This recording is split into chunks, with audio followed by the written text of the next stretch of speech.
You too. Crazy work. You can't treat him like any of the other niggas around here because he ain't like any of the other niggas around here. You got it? Hell no, you can't. What up, YouTube? Big T.O. Heavy Bag TV. Man, if you don't get your goof ass in here and hit the bag. What kind of bullshit is this? All right, man. Keyshawn Davis. Huge fight coming up. First world title shot for that WBO scrap from Dennis Berncheck. That will be this Friday. Valentine's Day is going down. Top Rank ESPN. The boy gets an opportunity to snag his very first world title. Crazy, crazy work. Congratulations to my brother. Being in this position, out of my backyard, that's super dope. And of course, in my opinion, I think he's probably going to be the heavy favorite. He's calling for the KO, first round KO at that. That's crazy work. I doubt he gets it. Listen, I'm not going to put anything past the crafty Eastern European fighter. Those are some tough guys. And I'm going to give him a little bit more credit than that. But if he manages to get the first round KO, that would be incredible. Now, when it comes to Gervonta Tank Davis, I've been on his case as of recently, and most of you who've been following the channel over the last 3 years, especially in the beginning, you've seen me advocate and defend Gervonta Tank Davis tooth and nail. Bruh.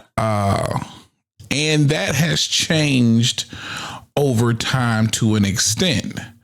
Why? Because if you go back to 2019, 2020, the pandemic, 2021, when you had all of these guys in the lightweight division, the Teofimo Lopez's and,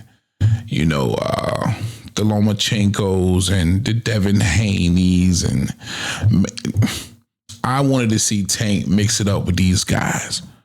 Let me keep it a bean. I wanted Tank to dominate these guys and take over the division. So there was a clear-cut, lightweight, dominant guy. And I felt like he had everything to be that guy, right? I thought he was a complete fighter. And still do, to an extent, for sure. But I wanted that for him, and it just didn't transpire.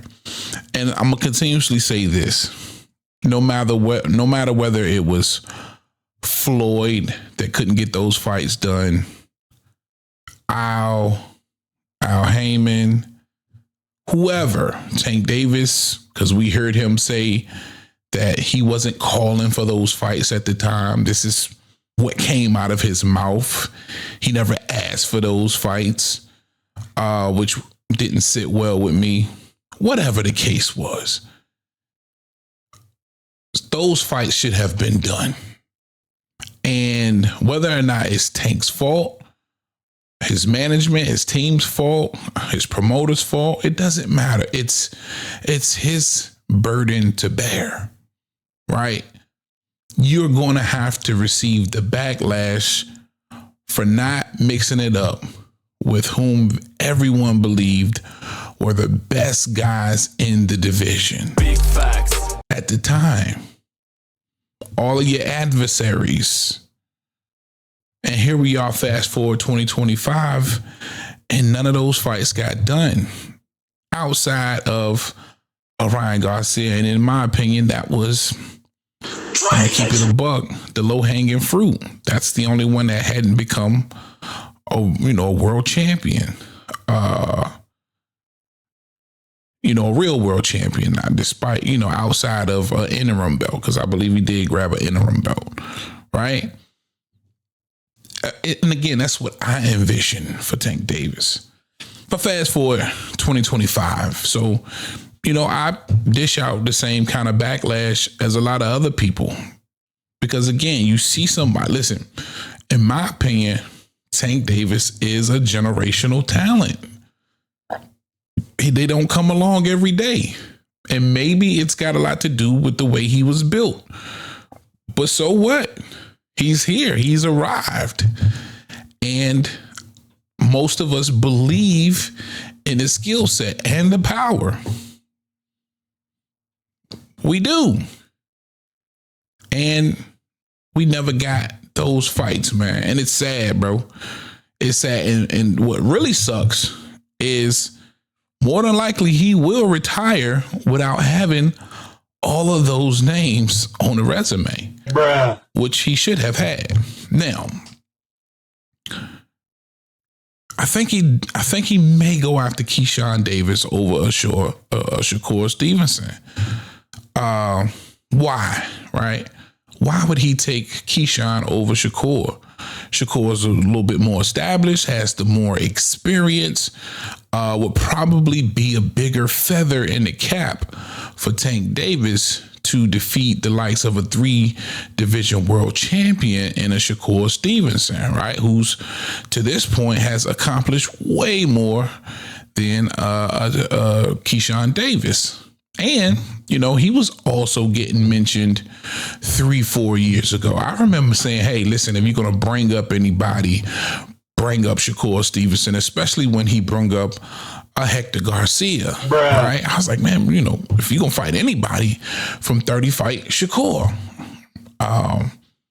He's been linked to Gervonta for a while now.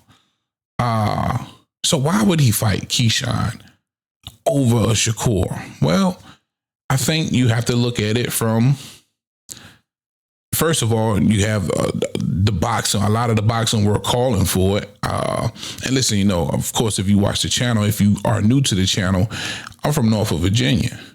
Keyshawn's from my hometown, so it's going to be a little bit of bias there for sure. But when it comes to what's actually going on in the ring, I call it down the middle. And I'm going to keep it a beam. I don't want to see Keyshawn fight Tank no time soon. At least another year and a half, 2 years for me. That would make me feel better. Hey, even bro, though come on now, probably be gone and out of reach and out of the division, more than likely at 40 by then. But it's still a fight that could take place down the road. But if he was to choose and he chose Keyshawn right now, it would be understandable. Why? Because he's a little bit more greener, right? Less experience, only 13 fights. He's about to have his 14th fight. And be it as it may, it's for a world title, but it's only his 14th fight. Probably a little bit more defensively irresponsible than a Shakur Stevenson. That would favor Tank Davis as well, right? Has that style where he's more willing to open up and have those openings in his defense because he's trying to have really great offense, be more inclined to trade with Tank Davis because make no mistake about it, Tank will be trying to hurt him, but he would definitely be trying to hurt Tank. Big facts. So he has more of a style that favors Gervonta Davis, in my opinion. Whereas with Shakur, you probably get an extremely defensively responsible back foot fighter with an extremely buttoned up defense. In my opinion, tremendously hard to touch. And he could, you know, he could fleet foot and back foot his way 12 rounds with Tank Davis. It's just my opinion. I think if anybody see that any other way, or Shakur not being able to pull that off. Now, listen, does he get walked down and caught?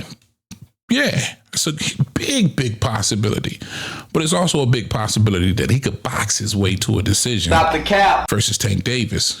So to say, for the sake of, hey, I unified and I fought somebody you guys have been asking me to fight, I do believe he would pick Keyshawn over Shakur. I just do. There's those reasons I just named are some great reasons why Tank would probably fare a little bit better versus Keyshawn than a Shakur Stevenson.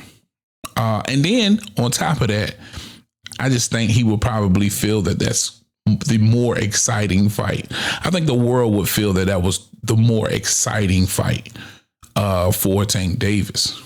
But yeah, if it happens, and it very well could be, for Tank Davis at 30 years old, trying to save face at some point and implement a little bit of legacy to go with all of the money he's made, which is kind of ironic. You know, he's fighting for money, but according to Google, that nigga ain't making it. I would think when you say Tank Davis and the kind of run he's been on over the last 5 or 6 years, you would think he's made $100 million, right? You would think he would probably be somewhere on the heels of an AJ or Canelo Alvarez. He ain't nowhere near that bread. Bruh. This dude's been getting raped. Bruh. Damn, Tank. Damn. You've been fighting for money all this time, and you ain't really got none. Bruh. That's fucked up. 10 million. That's what they. That's what they say he's worth. God they say damn. Ryan and Bud is worth more than Tank Davis. Bruh. Damn. You might as well carve some legacy out the deal.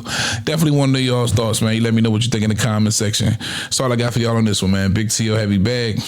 I'm out of here. Talk to him, Roger. Most motherfuckers don't know shit about boxing.